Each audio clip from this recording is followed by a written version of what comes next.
Vamos abrir nossas Bíblias, Evangelho de Mateus, capítulo 22. Evangelho de Mateus, capítulo 22. Do versículo 1 ao versículo 14.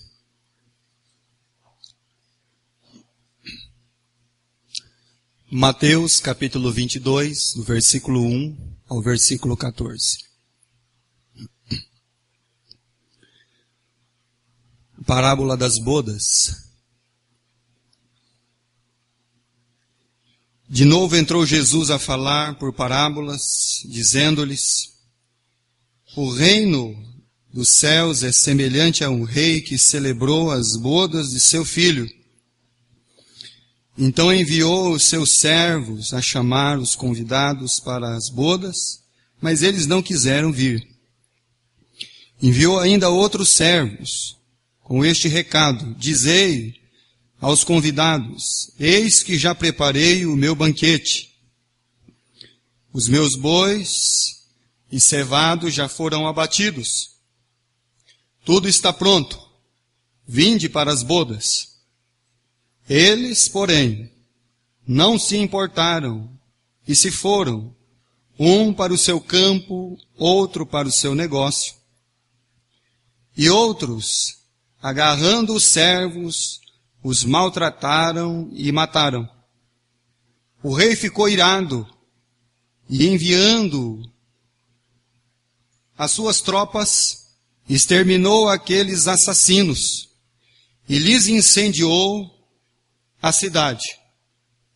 Então disse aos seus servos: está pronta a festa, mas os convidados não eram dignos. E depois para as encruzilhadas dos caminhos e convidai para as bodas a quantos encontrardes. E saindo aqueles servos pelas estradas, reuniram todos os que encontraram, maus e bons. E a sala do banquete ficou repleta de convidados. Entrando, porém, o rei para ver os que estavam à mesa, notou ali um homem que não trazia veste nupcial. Perguntou-lhe: amigo, como entraste aqui sem veste nupcial? E ele emudeceu. Então ordenou o rei aos serventes: amarrai-o de pés e mãos e lançai-o para fora nas trevas, e ali haverá choro e ranger de dentes, porque muitos são chamados, mas poucos os escolhidos. Vamos falar mais um pouco sobre o reino de Deus. E a parábola do reino de Deus, a parábola das bodas, a festa que foi preparada, e tudo foi preparado para os convidados. O Evangelho de Mateus, ele está sendo escrito para dizer que Jesus, ele não veio somente para os judeus. E o fim dele é: ide por todo mundo, pregai o Evangelho a toda criatura, fazendo discípulos, batizando-os em nome do Pai, do Filho e do Espírito Santo, e eis que eu estou convosco todos os dias até a consumação dos séculos. Amém. Mas quando o Senhor Jesus prega por parábola, em Mateus, lá no capítulo 13, ele fala que eu prego por parábolas para que eles não ouçam e não entendam. Isso está no versículo 13 e 14. E aí depois lá no versículo 34, ele diz que é para confirmar as escrituras, a profecia pela palavra do profeta Isaías. Isso ele já vai dizer lá no versículo 14, depois no versículo 34 e 35 também. Então Jesus, ele prega por parábolas. Mas ele prega por parábolas para que as pessoas não entendam? Não. O significado verdadeiro é que eles não vão entender mesmo. Acabou. E aí quando o Senhor Jesus relata, essa parábola, as pessoas vão ouvir e muitas vezes não vão entender como Jesus, ele ensinou lá no capítulo 13. Nós temos na Bíblia, meus irmãos, muitas parábolas que elas estão assim bem esclarecidas a nós. Por exemplo, parábola do semeador. Jesus conta a parábola e dá a explicação da parábola ponto a ponto. Parábola do pródigo. Parábola das virgens. O que Jesus quer ensinar na parábola das virgens? Jesus quer ensinar na parábola das virgens que nós podemos ser prudentes ou imprudentes. Então não tem muito segredo. Não adianta muitas vezes a pessoa querer ficar achando coisa que não tem. Ficar preocupado com o azeite, aí já entra na questão que perdeu o azeite, perdeu o Espírito Santo. Meus irmãos, não é nada disso que Jesus quer ensinar. E aí você vai vendo as outras parábolas que Jesus vem ensinando sobre o pródigo, né? O pai e os dois filhos, o mais moço e o mais velho, representando ali os gentios, representando mesmo os judeus que estavam ali, que Jesus veio para eles estavam na casa do pai, mas eles não aprenderam nada com o pai. Eles não se tornaram a imagem e semelhança do pai. E aí nós falamos naquela ocasião acerca da presença do terceiro filho, aquele que o pai quer ter comunhão, o convertido, o que tem alegria na casa do pai, o que tem prazer na casa do pai, aquele que com um pedaço de pão na casa do pai está contente. Aquele que quer chegar na casa do pai e ser reconhecido mesmo como servo. E aí o pai vem com toda aquele amor, o beijo, o abraço, o perdão, e tudo isso o pai nos proporciona ali. Muito bem. Quando nós lemos aqui a parábola das bodas, se você não observar o contexto todo, o que está acontecendo, né, como se fosse, por exemplo, o Sermão da Montanha, que começa no capítulo 5 e vai terminar lá no capítulo 7. Aquilo ali, meus irmãos, é uma forma literária, que, por exemplo, Mateus, Jesus talvez não pregou tudo aquilo no mesmo dia. Mas depois de 35 anos que Mateus foi escrever o Evangelho de Mateus, então ele compilou o Sermão do Monte. Então ele foi lembrando através do Espírito Santo e talvez das anotações que ele fez, então ele compilou ali o Sermão da Montanha. E quando você lê a parábola das bodas aqui sozinho, dá a impressão que o camarada então foi para o céu, chegou lá e foi jogado fora. Mas não é nada disso. Então se você lê, dá a impressão que a pessoa foi para o céu, aí chegou lá, Deus olhou para ele e falou assim: ih, rapaz, você não é daqui não. Vai embora. E não é isso que a parábola ela quer assim nos ensinar. Apesar que quando nós vamos aprender da palavra de Deus, nós temos que buscar na simplicidade e também no bom entendimento qual é o tema central da parábola. Então, qual que é o tema central da parábola? Capítulo 22, versículo 12. Foi quando o rei chegou na festa, no versículo 11, e achou lá um camarada, e no versículo 12 ele diz, e perguntou-lhe: amigo, como entraste aqui sem veste nupcial? E ele emudeceu. Então a questão, meus irmãos, muitas vezes a pessoa fica preocupada como ele entrou.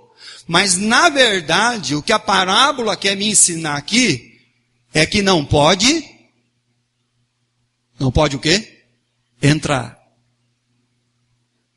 O que a parábola não está me ensinando é como ele entrou. Eu já vi gente preocupado com esse texto aqui, de como o camarada entrou. Então, na impressão que ele criou no coração e na mente dele, o cara foi para o céu, ele conseguiu chegar lá, mas de repente Deus olhou ele e jogou ele de volta. O que a parábola quer dizer aqui, o que Jesus quer nos ensinar e está ensinando para uma classe aqui de pessoas, é que não pode entrar. Muito bem. Mas isso é só para você ficar guardado aí dentro do seu coração e da sua mente. Se uma pessoa pudesse chegar no céu, uma alma, E aí Deus lá olhasse na pessoa de Cristo, olhasse para a alma e falasse assim, não, se seu lugar não é aqui, eu vou te lançar fora. Não é isso que a Bíblia me ensina. Se eu for seguir essa linha de raciocínio, eu estou dizendo que uma pessoa ele perde o quê? Salvação. Mas quando eu olho para as Escrituras e vejo que Deus e em Deus não tem falha, porque se há falha, meus irmãos, é em nós, não em Deus. Então nós vamos ler lá Evangelho de João, capítulo 6. Abre sua Bíblia aí, deixa no marcadorzinho aí, Mateus 22, Evangelho de João, capítulo 6. E versículo 37. Então, quando uma pessoa disser para você e quiser te ensinar que salvação se perde, que aquela parábola ali é o que Jesus quer ensinar, você diga para ele, não, você precisa ler mais um pouco a Bíblia. Porque Evangelho de João, capítulo 6, versículo 37, todo aquele, palavras do Senhor Jesus, todo aquele que o Pai me dá, esse virá a mim. E o que vem a mim, de modo nenhum o lançarei. Mas lá na parábola, o rei mandou amarrar o cara, amarrar os pés e as mãos e lançar ele aonde há choro e ranger de dentes. E aí quando você lembra daquilo que Jesus ensinou no capítulo 10 do Evangelho de João, no versículo 28, as minhas ovelhas elas nunca hão de perecer. E se você é realmente uma ovelha que é do aprisco de Cristo, você nunca vai perecer. Porque salvação não se perde. O verdadeiro salvo não perde salvação. O que pode acontecer com você, talvez, porque salvação é uma questão individual. É você e Deus que sabe se você é salvo ou não. Como é que eu identifico a salvação na sua vida? Através de obras e não de trapo de imundícia, porque nós temos que fazer diferença entre obras e trapo de imundícia. Porque tem gente que está achando que está fazendo obras porque ele é salvo, aí ele vai cair lá naquilo que Deus disse para Isaías. Eles estão fazendo trapo de imundícia. Não é as boas obras do salvo. Então quando você vê Jesus falando, olha, o sal da terra, isso são coisas claras para nós. Mas tem algumas parábolas que você tem que olhar, então, o contexto, o que está acontecendo, tudo, para que você não tire uma conclusão errada. É a mesma coisa de você ler o livro de Apocalipse, as cartas às igrejas, e ler lá, há o que vencer. Aí você põe na cabeça que é você que vence. E não que foi Cristo que venceu na cruz, por mim. Então você tira uma impressão e uma conclusão errada. Muito bem. E isso pode acontecer conosco. Mas devemos pedir mesmo a Deus que Deus nos livre disso. Que Deus ele sempre esteja nos corrigindo. E trabalhando mesmo através da nossa vida. Muito bem. Então nós vamos aprender aí o contexto da parábola das bodas. Mateus capítulo 21. Nós lemos ela no capítulo 22. Mas no capítulo 21 do Evangelho de Mateus, e no versículo 23, então aqui começa a parábola das bodas. Versículo 23. Vamos ler. Então aí você vai descobrir aonde Jesus está e para quem Jesus vai proferir essas palavras. Tendo Jesus chegado ao templo, estando já ensinando, acercaram-se dele os principais sacerdotes e os anciãos do povo, perguntando, com que autoridade faz estas coisas? Quem te deu essa autoridade? Então Jesus está no templo, e aí Jesus está ensinando, e de repente acerca-se de Jesus a nata da religião. Os escribas, os sacerdotes, chega diante de Jesus os anciãos do povo, e a primeira coisa que eles tentam Jesus é, com que autoridade você está fazendo isso? E aí quando você lê o contexto aí, você vai lendo, Jesus vai colocar eles à prova dizendo, se João era de Deus ou não era. Porque quando nós pensamos em autoridade, meus irmãos, autoridade é diferente de poder. O presidente da República, ele pode ter o poder institucional, mas ele pode perder o quê? A autoridade. Poder não é autoridade, poder é instituição. O que aconteceu com Jesus e com João, meus irmãos, é aquilo que as pessoas olhavam, ouviam e começaram a ver neles mesmo uma autoridade e se maravilhavam com aquilo que eles pregavam e viviam. Um pastor pode ter poder, mas ele pode não ter autoridade. E que Deus me livre de ter poder. E eu quero sempre ir pela questão do reino. O maior precisa ser o menor. Os últimos é que serão os primeiros. Eu quero seguir essa linha do reino de Deus. Quando uma pessoa olhar para você e falar que você vai ser alguma coisa assim meio que insignificante, agradeça a Deus se você já é um servo de Deus. Porque você está no caminho certo. Tá bom? Não fique preocupado não. Isso aí são as coisas do reino de Deus na nossa vida. Então onde Jesus está? Jesus está no templo, ele estava ensinando, cercaram dele ali os sacerdotes, os anciãos, os principais ali do povo. E aí então Jesus ele vai e conta outra parábola. Capítulo 21, versículo 29 e versículo 30. Jesus contou a parábola do pai com aqueles dois filhos. Versículo 29. E ele respondeu, o pai tinha dito para o filho, vai hoje trabalhar na minha vinha. E ele respondeu, sim, senhor, porém não foi.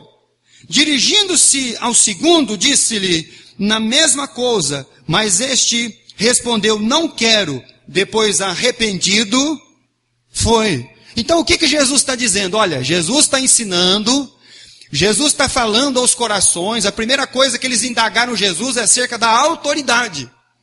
Jesus falou assim, eu não tenho autoridade institucional, eu tenho uma autoridade de Deus. Porque quando Jesus pregava, quando você chega lá no final do Sermão do Monte, a Bíblia diz que todos que ouviram Jesus, inclusive a classe da religião, disseram, esse homem prega com autoridade e não como os fariseus. Então Jesus tinha uma autoridade vinda do Pai. Então essa primeira questão, Jesus trabalhou. Mas a religião instituída, ela trabalha com o quê, meus irmãos? Não com autoridade, ela trabalha com poder. Poder. O que as pessoas buscam mais, irmãos? O que a massa busca? Milagres, sinais, proezas. Todos estão buscando essas coisas. Maravilhas. Nós não temos nada contra isso. A Bíblia não tem nada contra isso. Mas você precisa ver muitas vezes se isso é mesmo de Deus ou não. Se vem de Deus, se é bíblico, se está nas Escrituras.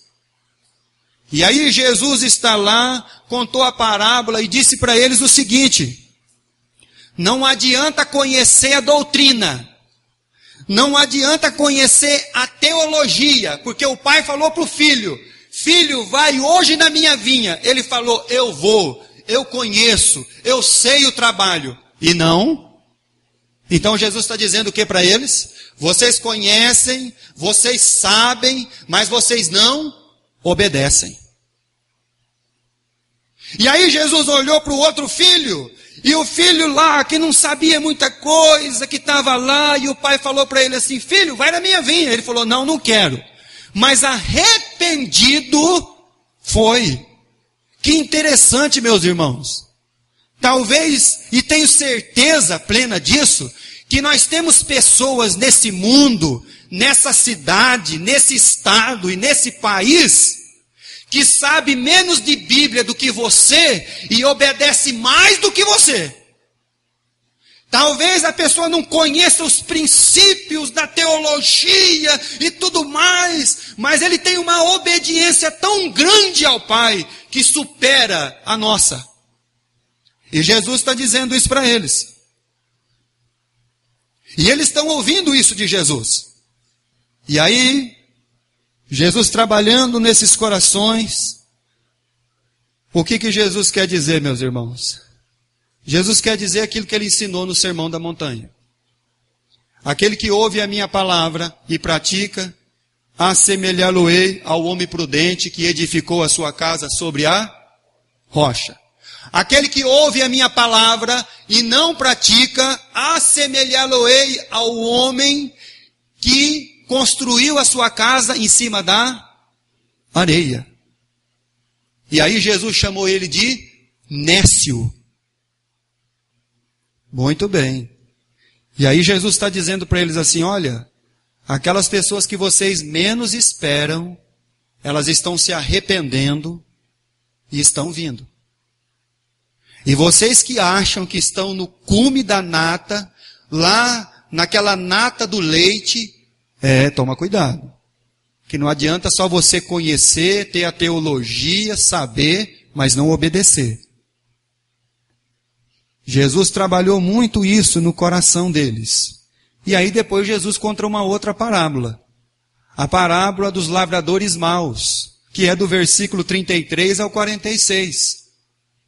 Quando uma alma, meus irmãos, ela se torna indiferente ao amor e à graça de Deus, sabe o que a gente vira? Assassino cruel. Sabe o que Jesus está dizendo? E tinha um fazendeiro, um dono de uma fazenda, que arrendou a sua fazenda lá para um pessoal, e aí ele enviou os servos, e o pessoal bateu nos servos, enviou outros servos, e eles mataram os servos. De quem que Jesus está falando? Dos profetas. E aí por fim ele enviou quem? O seu filho. E eles mataram o filho. Porque eles foram indiferentes ao filho. O que Jesus está ensinando para a nata da religião? Vocês estão diante do Filho de Deus e vocês estão indiferentes a Ele. Meus irmãos, quantas vezes as pessoas sentam nos bancos da igreja e são indiferentes ao Cristo, à palavra? E sabe o que vai criando dentro de nós? O que vai criando dentro de nós, meus irmãos, é um endurecimento do nosso coração. E nós vamos nos tornando, meus irmãos, e abrindo brecha na nossa vida para nos tornarmos malignos, perversos. A malignidade vai tomando conta da gente. E aí esses homens mataram os servos e mataram o filho, na pessoa de Jesus Cristo. O interessante, meus irmãos, é que quando a gente lê por que Jesus pregava por parábolas, aí ele diz, para que eles não entendam, certo? Só que aqui nessa parábola aconteceu uma coisa estranha aqui, irmãos. Olha o versículo 45, por favor. Mateus capítulo 21, verso 45, preste atenção nas escrituras. Os principais sacerdotes e fariseus, ouvindo estas parábolas, entenderam que era a respeito deles que Jesus... Olha só, meus irmãos. Jesus pregava por parábolas que era para a pessoa não entender. E a Bíblia diz aqui que esses homens, quando ouviram Jesus, eles entenderam que Jesus estava falando da pessoa deles. Versículo 46. E contanto buscassem prendê-lo, temeram a multidão, porque estas o consideravam como profeta. Eles se tornaram assassinos cruéis, homens terríveis. Eles sabiam que Jesus estava falando com eles, meus irmãos. Muitas vezes a pessoa senta no banco da igreja, a palavra de Deus fala com ele porque fala comigo. Mas ele sai daqui indiferente à palavra de Deus. O Cristo. Ele sai indiferente a tudo que é de Deus. E o risco que ele corre é de se tornar um ser maligno, perverso e assassino.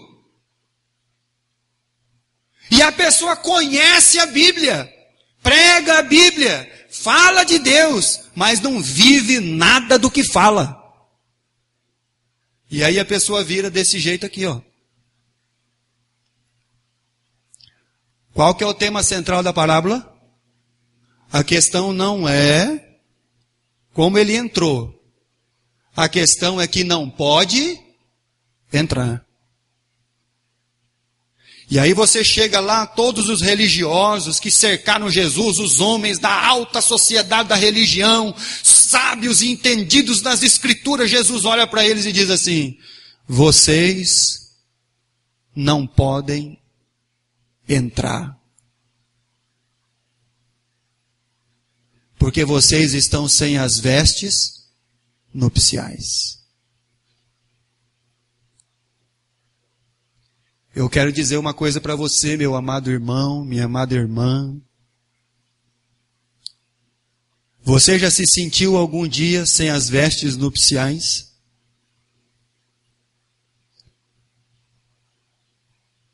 Quando indagado no seu coração se você é um devoto ou é um seguidor e discípulo de Cristo? Você sabe o que é devoto? O devoto é aquele que supostamente tem um Deus que ele crê. E o devoto, ele tenta angariar o quê? Seguidores, aliás, devotos para esse suposto Deus que ele crê. Certo homem, certa feita, entrou dentro de um comércio e o camarada já reconheceu ele como pastor e ele foi falar, o camarada falou: eu sou devoto de São Expedito. Ou seja, você não precisa falar nada para mim. Aí o camarada olhou para ele e disse assim: olha, mas o senhor é devoto ou seguidor? Mas tem diferença? Tem. Porque o devoto é aquele que só fala do Deus que ele crê e tenta arregimentar mais devotos para esse Deus. O seguidor é aquele que segue, é o discípulo que pratica tudo o que o seu Deus ensina. Então, se o senhor é um seguidor, se o senhor é um discípulo, se chegar alguém aqui na sua loja e não tiver dinheiro para comprar, se o senhor fosse mesmo um discípulo desse seu Deus, o senhor podia deixar a pessoa levar sem? E se o senhor fosse devoto, aliás, discípulo daqueles que fazem lá um propósito de pobreza, o franciscano recebe 10 reais, ele guarda para ver se encontra alguém ali na frente que precisa dos 10 reais mais do que. Então o senhor já não teria a sua loja. Está entendendo a diferença de devoto e seguidor e discípulo? E muitas vezes, irmão, nós somos só devoto. E aí Jesus está falando com eles, pregando, ensinando.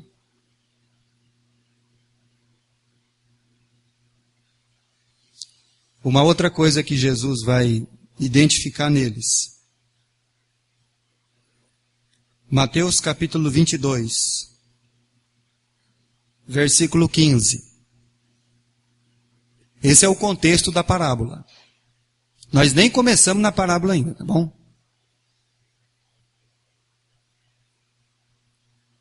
Então, retirando-se os fariseus, consultaram entre si como o surpreenderia em alguma palavra. E enviaram-lhe os discípulos juntamente com os herodianos. Então eles enviaram o poder eclesiástico e o poder do império. Vamos intimidar ele agora. Versículo 16. Para dizer-lhe,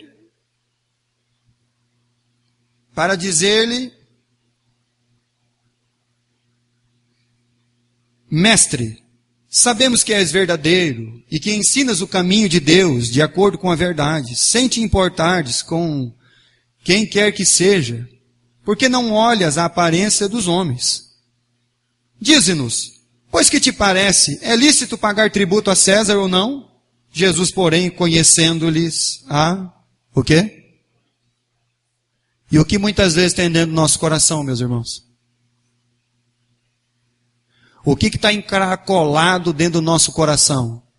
Fala para mim. O que está escondido aí dentro? A malícia. E conhecendo-lhes a malícia, respondeu, por que me experimentais, hipócritas? Mostrai-me a moeda do tributo. Trouxeram-lhe um denário. Perguntou, de quem é essa inscrição? Responderam, é de César. Então ele disse, dai a César o que é de César, e a Deus o que é de Deus. Ouvindo isto, se admiraram, deixando, foram-se. Jesus, ele é a própria sabedoria. Quem que o César dizia que ele era?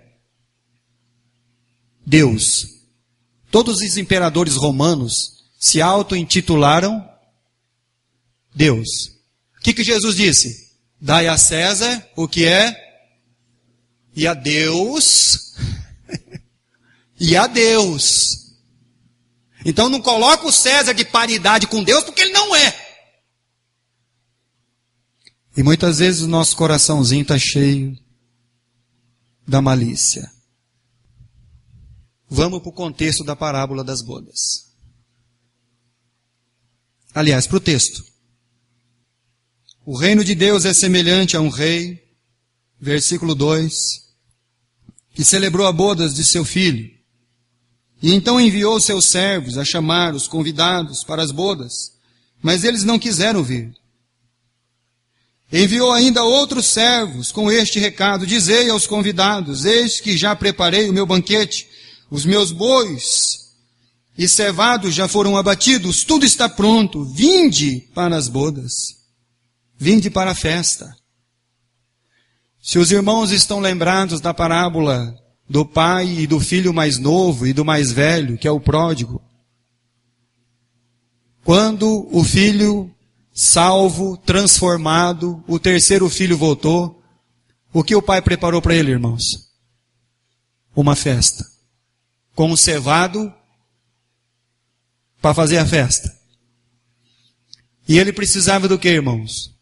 De uma roupa nova. E de uma aliança nova. E de um sapato novo. E quem que não entrou na festa, meus irmãos? O irmão mais velho. Então a festa está pronta. Sabe o que acontece com a gente, meus irmãos? Nosso coração está endurecido e a gente não quer entrar na festa. Porque nós nos tornamos indiferentes ao nosso Deus e à sua palavra. As prioridades da nossa vida já não são mais Jesus e a palavra de Deus. O ser fiel, o honrar, não, já não são mais. Nossas prioridades são outras. Nós não entendemos mais mexer com o amor. O amor tem duas visões distintas dele. Primeiro, o amor do samaritano, que é incondicional. O outro amor é o amor de um casal, de um marido, de uma esposa, que é um amor recíproco. Recíproco. Vamos lá. Amor precisa de resposta. Mas o nosso coração vai ficando endurecido para as coisas de Deus, que nós perdemos até essas coisas. E aí, como que eu vou amar o próximo? O meu irmão? Se eu já perdi a definição de amor incondicional, de amor recíproco. E Jesus então diz para eles, mandou convidar outros, encheu a casa, e aí então aparece, lá no versículo 11, entretanto, e entrando porém o rei para ver os que estavam à mesa, notou ali um homem que não trazia a veste nupcial, e perguntou-lhe, amigo, como entraste aqui sem veste nupcial? E ele emudeceu, mas a questão não é entrar. A questão é que não pode.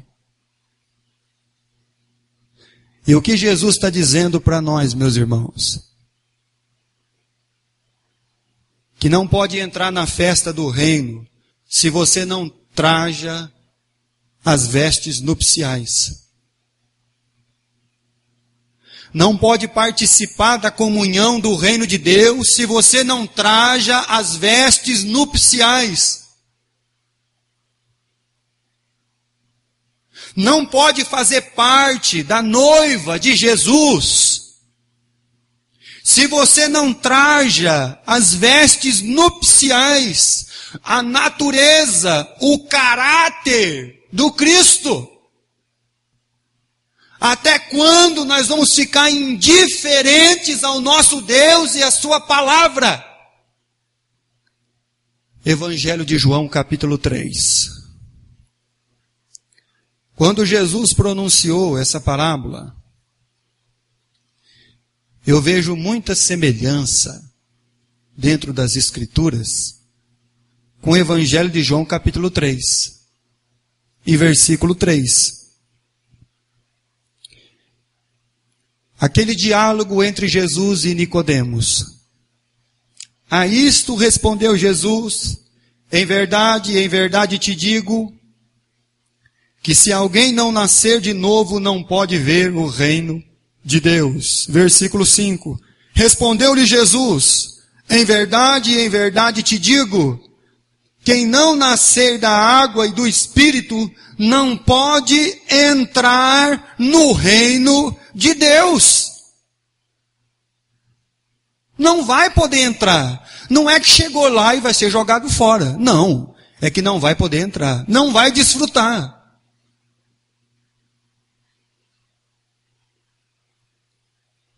E aí nós estamos então perdendo o tempo, passando semana após semana, meses após meses, anos após anos, sentados no banco da igreja e ainda indiferentes a Cristo, sem as vestes nupciais, sem poder entrar e desfrutar mesmo do reino de Deus na nossa vida.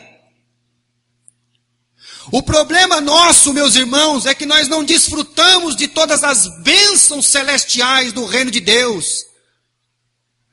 É porque nós ainda estamos indiferentes a Ele. E se uma alma não se converter a Cristo, ele não pode trajar as vestes nupciais. E ele não pode entrar no reino de Deus. O que o rei disse para esse camarada quando ele viu ele?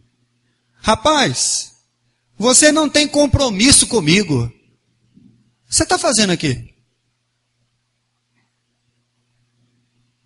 A pergunta é, se você não tem compromisso com o rei, o que você está querendo? Se você ainda não tomou uma decisão plena na sua vida, por entregar a sua vida, o que você está fazendo aqui? E o rei olha para ele.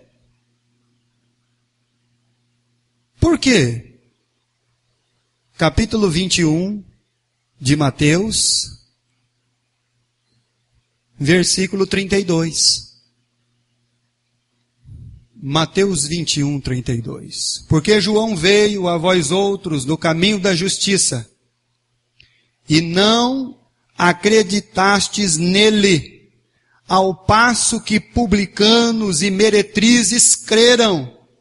Vós, porém, mesmos, vendo isto, não vos arrependestes, afinal, para acreditardes nele. Então, o rei olha para aquela pessoa e pergunta para ele: filho, o que você está fazendo aqui? Você não entendeu ainda? Você não tomou ainda aquela posição diante de Deus, assumiu a responsabilidade diante de Cristo? Até quando você vai querer participar da festa, mas não trajar a veste nupcial? Porque tem gente que é assim, irmãos. Ele quer participar da festa, mas ele não quer trajar a veste nupcial. E eu estou enviando a minha palavra a você, mas você continua indiferente. E lembre-se, para quem Jesus está dizendo: para os sacerdotes, os fariseus, os principais dos anciãos. E aí entra uma outra coisa muito interessante nessa parábola. Versículo do capítulo 22, versículo 14. Porque muitos são chamados. Deus, ele continua chamando. Vinde a mim. Eis que estou à porta e bato. Deus continua chamando por você. Deus continua chamando. Muitos são chamados. Deus continua a te chamar.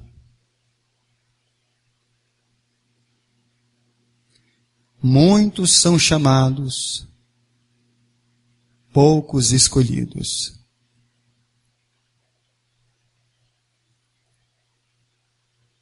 E nós somos chamados para quê, meus irmãos?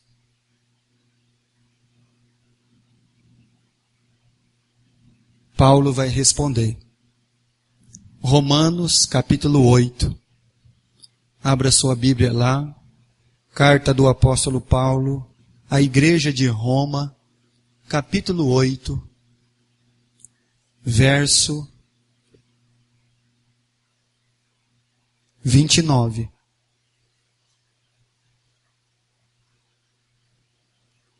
Romanos 8, 29. Porquanto os que de antemão conheceu, também os predestinou para serem conformes à imagem de seu. Então, para que Deus nos chamou, irmãos? Deus não nos chamou para ser devoto.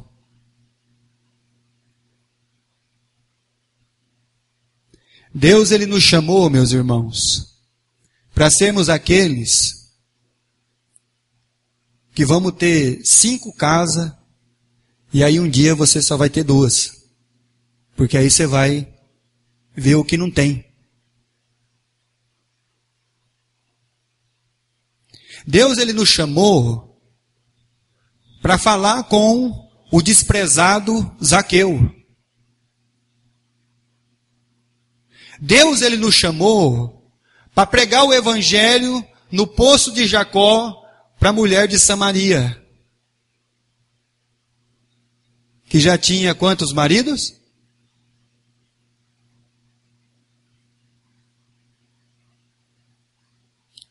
Deus, ele nos chamou para acudir o necessitado.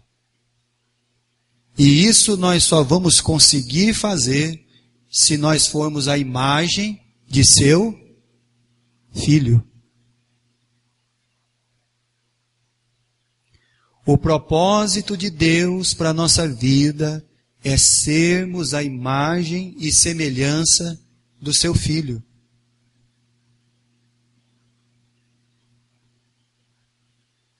É ser um discípulo, um seguidor, e trajar as vestes nupciais.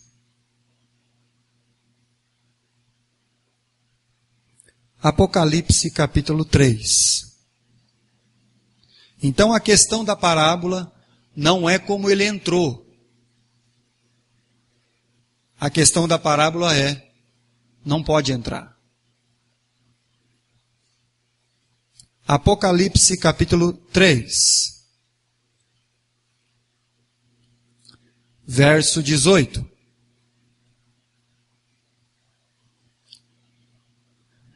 Deus dá um conselho. Você quer ouvir o conselho de Deus? Aconselho que de mim compres o ouro refinado pelo fogo para que te enriqueceres, vestiduras brancas para te vestires, a fim de que não seja manifesto a vergonha da tua nudez, e colírio para ungires os teus olhos, a fim de que vejas. Deus está dando um conselho para você. Compra de mim o ouro fino, a roupa branca, a roupa para cobrir toda a sua nudez, o colírio para que você possa enxergar as coisas.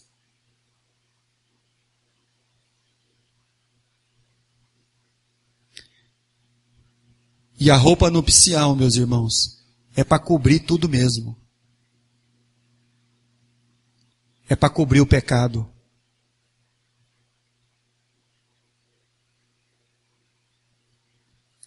Apocalipse capítulo 7, versículo 14. Respondi-lhe, meu Senhor, tu sabes.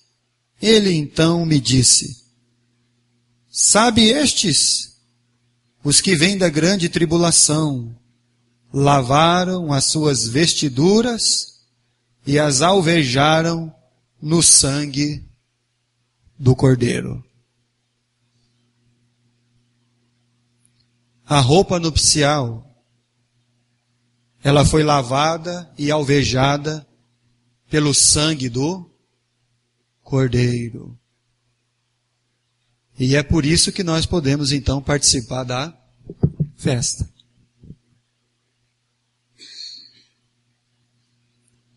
E Deus então está dando um conselho para você. E muitas vezes na nossa vida, meus irmãos, nas nossas malícias, que essa pergunta fique dentro do seu coração. Quando que eu sou devoto ou seguidor? E se você ainda não trajou as vestes nupciais, esse é o momento de entregar sua vida ao Cordeiro, ao Cristo,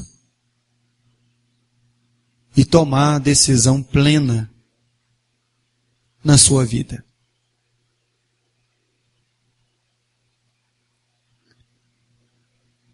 Para que você um dia não seja achado sem as vestes nupciais.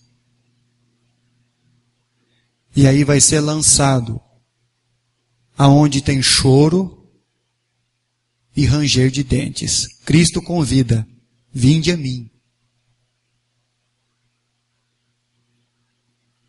Vinde a mim.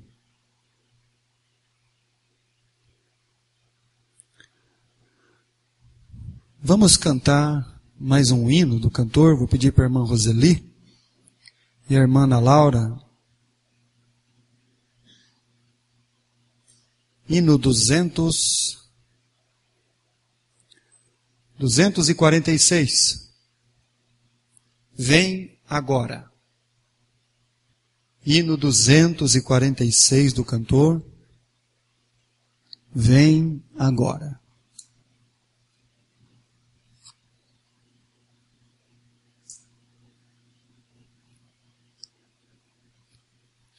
Enquanto as irmãs estão preparando, temos alguns recados.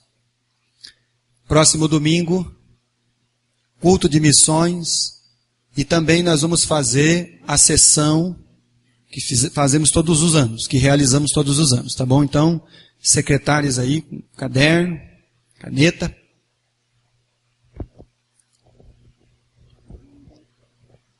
Você que ainda não assinou a lista, tem 2 páginas.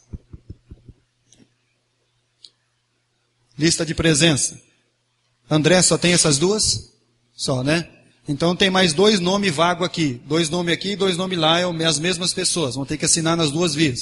Então você que ainda não assinou, por favor, vem aqui e assina. Tá bom? Tá aqui o papel aqui em cima. Tá? Isso aqui é para a gente entregar para o nosso contador, que está encaminhando o processo burocrático da igreja, para a organização burocrática da igreja. Tá? Tivemos a notícia também que a irmã Fabiana e o irmão André vai ser enviado aí uma criança para essa família, e agradecemos a Deus por isso, né? Estamos muito felizes mesmo. Louvado seja o nome de Deus. Oremos. Querido Deus e amado Pai, obrigado, Senhor, por esse dia. Obrigado pelo momento que o Senhor nos concede aqui na Tua casa. Abençoa, Senhor, cada vida, cada alma aqui. Abençoa, Senhor, aqueles, Pai, que ainda não tomaram uma decisão por Cristo, que eles possam fazê-la. Toque, Senhor, através do Teu Espírito Santo, que é quem convence, Senhor, o homem do pecado, da justiça e do juízo. Também trabalha, Senhor, naqueles corações que precisam tomar o passo da obediência, Senhor, ao batismo. Já entregaram suas vidas, ó Deus, mas algo os impede, Senhor, para que seja plena, Senhor Deus, a sua vida espiritual. Pai amado, que o Senhor esteja, Senhor, desembaraçando todo o embaraço, Senhor, e tudo aquilo que impede, Pai, destas almas, Senhor Deus, fazerem parte plenamente do Teu reino e estar, Senhor Deus, festejando, Senhor, nas bodas do Cordeiro. Pai, cuida dos enfermos, peço pela plena recuperação de nossa irmã Vilma, também pela nossa irmã Damares, pela Sueli, peço, Senhor Deus, pela vida da Sara, Senhor Deus, com o Arthur, também clamo, Senhor Deus, desde já, são as nossas orações, pela vida da irmã Fabiana. Cuida dela, Senhor, como o Senhor tem cuidado até o dia de hoje. Obrigado, Pai, porque o Senhor é um Deus maravilhoso. Obrigado por cada vida, obrigado por cada alma aqui presente, Senhor. Fala aos nossos corações. Toca, Senhor Deus, nas nossas vidas. E se tem alguém, Senhor, nesta noite que precisa ser tocado, Pai, que estas almas se manifestem e peçam mesmo, Senhor, e confessem o Teu nome como Senhor e Salvador de suas vidas. Abençoe as famílias, abençoa, Senhor Deus, os casais, abençoa, Senhor Deus, os filhos nas escolas, nos estudos, os livre, Senhor, de todo mal e os guarde, Senhor, da tentação. Abençoa, Senhor, os demais queridos que não puderam estar aqui. Que o Senhor esteja, Pai, abençoando mesmo a vida deles e guardando eles com graça e com misericórdia. Perdoa, Senhor, a multidão de nossos pecados. E é em nome de Cristo, o Senhor e Salvador, que oramos, agradecidos sempre. Amém, Pai Celestial. Meus amados irmãos, então próximo domingo, culto missionário e também a nossa sessão. Preciso presença de todos, tá bom? Para votação, isso é muito importante, tá? Orar pelas almas.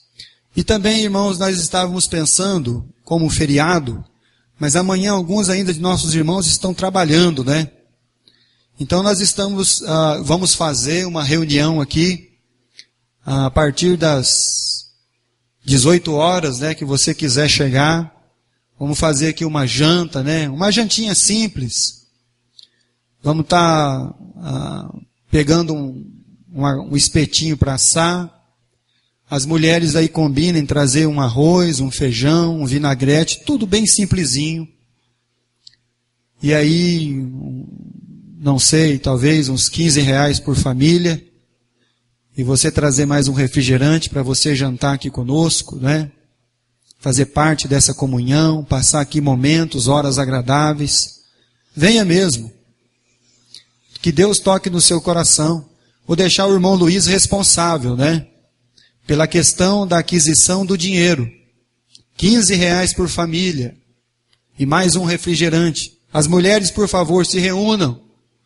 Quem vai fazer um arroz? Irmã Daniela está especialista aí no arroz, na panela, né? E também as demais coisas, né? Vocês estejam aí se ajuntando e podendo resolver isso, tá? Para a gente passar momentos aqui agradáveis juntos aqui, tá bom?